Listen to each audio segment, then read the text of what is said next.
What's up guys, welcome back for another Yu-Gi-Oh! Pro Duel video. It's back, Rusty Bardish is back in a TCG and this deck is a monster with also the new support, the new Phantom Knight support. I definitely like the deck, made some changes, throughout testing. But yeah, the biggest thing I guess is, well, next to Rusty Bardish is Call by the Grave. It hurts, you definitely wanted 3 Call by the Graves here in the deck, next to triple Tour Guide. How can I forget? The third Tour Guide is finally back in a TCG also, so that's cool. But it's definitely a big loss and, well, maybe I should just indeed main deck, the one of Call by the Grave, but I've been trying out, and maybe Konami was hinting towards that by hitting Call by the Grave, is the 3 tactical talents. The new, well, it's not really Call by the Grave, but it's quite similar, but not sure. I eventually went for Forbidden Droplet over the, over the 3 or triple tactical talents. But yeah, it needs more testing, but the thing is, it of course depends on the format, but stuff like Dragoon and Utopic Sexel, and, well, going second against those decks, you might want to have Droplet instead of the talents, right? But that's the thing now with the deck, is that it quite feels like Orcust in some way, is that, the shenanigans of, oh yeah, double Seer and double Graf, not to forget. But, I mean, the standard opening move of, going for Cherubini first and then going for one of Dante, Livier as well, basically upgrading your field for the Appaloosa and then you can go from there. Depends on your hand. If you were able to go for, if you can choose between either Appaloosa or Rusty Bardish first, I'd probably go for Appaloosa, because that play probably has a Seer ready to reborn, a useless Dante, and if you have a Burning Abyss in hand, you can go for Beatrice. But another play is to, just go for Rusty Bardish and go from there. Search a trap, set up your graveyard with more PKs and go from there. But the thing now, and that's the Orcust reference I guess, is that getting out the Rusty Bardish of course gives you the plus on the field, being Fogblade I guess, and the fact that you are able to go for the potential Breaksword during your turn sets it up in your graveyard, and the PK traps can be activated during your opponent's turn. So you can, banish a trap card during your opponent's turn, reborn the Exceed, the Breaksword, and then use the pop of Rusty Bardish, basically an extra interruption. Here I'm almost overlooked the Exceed's first effect. It's really the first sentence, that they cannot be destroyed by battle. I mean, I should read cards more. That's my fault. But it's a small mistake. But in the long run, it's not going to matter. This field is it's quite ridiculous. Again, the access code talker also. But basically, Rusty Bardish shenanigans. Beatrice is also on the field. And again, I have multiple potential disruption cards. Unicorn is there. I have the potential, yeah, again, another Breaksword. And of course, the Rusty Bardish pop. And this indeed should be game. Yep, that's indeed going to get negated by the Ash Blossom, so cool stuff. But the fact that this deck, like BA, got back like another Seer, another Graf, again, like very similar to the OCG, not really sure if it's the same ratio, I think so, not sure. Same for Tour Guide, triple Tour Guide. Man, like one Tour Guide, the crazy place. So yeah, this is Eldritch Sexel. Yeah, should be, like Eldritch, Numeron Eldritch. Not sure, it might be better because, again, the Helki Firebreaks engine is touched, no chat synchron, no alliance, so, definitely needs more testing to see if this is actually the more competitive version. But because, yeah, Synchro Eldritch seems dead, who knows. But again, it needs more testing. So yeah, going second, normal summon Tour Guide. The effect is not getting negated, so that's cool. Like in the first card, you always want to go for Cherubini, but both I believe Graf is banished indeed, and the Cherubini as well. Well, destroyed, right? But I can go for Seer, Suicide Crash, and reborn the Cherubini. The same one, so I can still use the effect and go from there. One back row set, not really sure what it is. Do we know the card? I believe so. Yeah, I think we know the card, but I can just keep upgrading. But sad. And Nibiru hits the field, and I can go for tactical talents. Maybe I should have, used the Forceful Sentry effect, but I do opt to go for the double draw and go from there. Hopefully get something going, like Dante, mill 3. Maybe get lucky with Skarm, whatever, but Allure is also fine, getting those free draws, and of course potential negations and interruptions with Fogblade. Golden Lord hits the field. I mean, not really that big of a threat, but the continuous spell is definitely here. Now we see a big top deck, free Search, a free Foolish Burial as well, but as you see, you know, in my hand, the rank up spell is lurking in the background, so if my opponent leaves one attack position on the field, or at least one attack position monster on the field, I could potentially go for a game here with like a huge rank up, you know, play, I guess.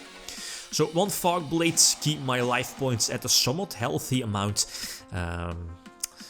Yeah, I don't think there's any interruption, right? I mean, multiple reborn spell traps in case of Eldritch, so I should be able to go for a game. Okay, yeah, one disruption, one interruption, but I mean, my graveyard is filled with like multiple PKs, and yeah, the sweet interaction of Double Seer into Cherubini. And go from there, right? And now it's basically work towards your break sword play. Go for Rusty Bardish first. You know, getting those free pops is always nice. And I believe Dante is going to hit the field first. Okay, no, break sword, that's fine as well. Probably should have dropped at the level 4 here from my hand first. You know, it's not going to matter. I'm not really sure if I did have the extra rank 4 Exceed play ready. I'm not sure if the trap card, the PK trap, was already activated, but yeah. Whatever, the Rebellion hits the field for like 16k attack, and that's definitely more than enough to attack for a game. This reminds me of Heroes. Again, like Heroes can go from, if you leave like a couple of attack position monsters on the field, they can OTK you with that, the fusion, you know which one I mean, like attack, double the attack plus attack multiple monsters from the opponent. Anyway, so Helgi Fabrics hits the field, and I mean, Emancipator without Block Dragon feels a bit more balanced, but the deck can still do stuff. And I'm not really sure, you know, the correct version, but I mean, looking at tuners, there is still stuff like the Deskbot engine maybe, and I mean, it needs more exploring, right? But the deck can still do ridiculous stuff, and unlike Appaloosa, Boral Sword Union Carrier for the Buster Lock is still ridiculous. Yeah, not a lot of decks can play around that without, you know, like Double Evenly or Lightning Storm Evenly, whatever.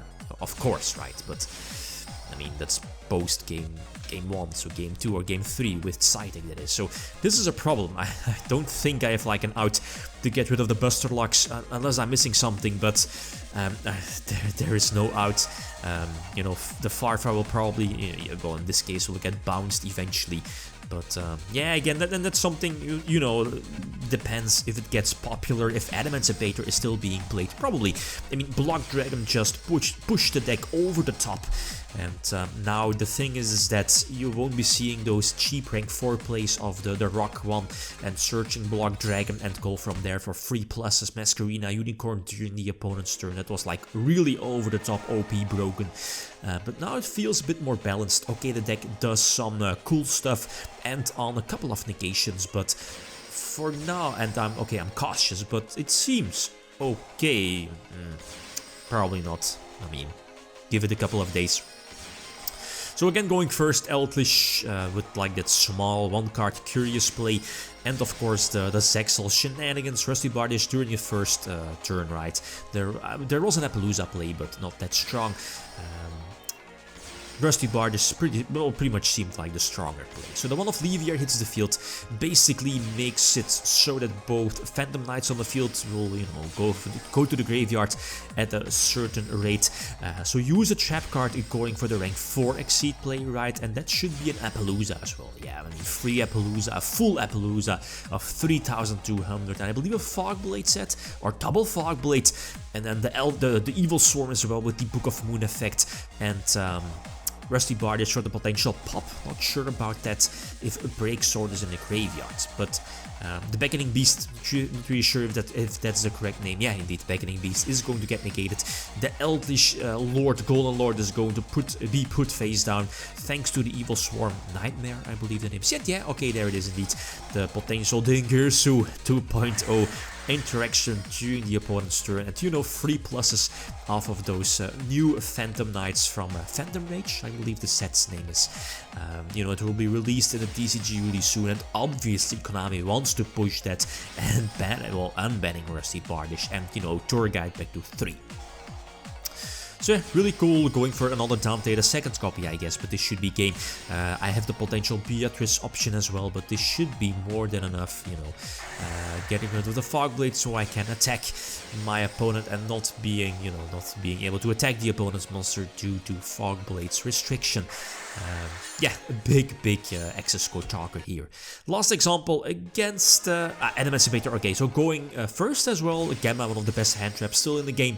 But I do have a follow-up play, and that's the thing with tactical talents is that, okay, now it works out really well, getting two beneficial draws, even though those weren't that great. The second seer, another Boots, I believe the name is. But okay, I can follow up with the Dante play, sacrificing the Seer. So sadly no Seer during the opening turn for a free Dante into Beatrice. But I need to get lucky with the Dante mill. Got lucky, going for Levier, you know, the standard plays. Going for Appaloosa for some extra negations, you definitely want that. Fogblade kind of secures a potential weak Appaloosa to survive.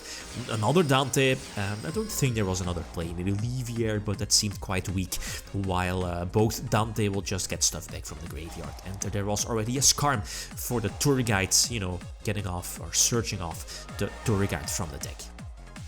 Well, this play feels quite weak compared to previously. Now, or at least leaving, or in case of Emancipator, leaving like 2 level 4s on their side of the field feels less threatening, since now it doesn't really matter since I can't search Block Dragon, right? So Blossom is drawn, and this should be the duel. I mean, Dante, 3 mills, Liebig, I believe the name is, drops the Seer, so I can use it. Cherubini just keeps ranking up itself for the access code talker. Eventually, Rusty Bardish hits the field for the free pop. Eventually, I do have the Blossom just in case, and of course the Appaloosa is still on the field for potential Nibiru. So yeah, securing my victory, I guess, here in this case.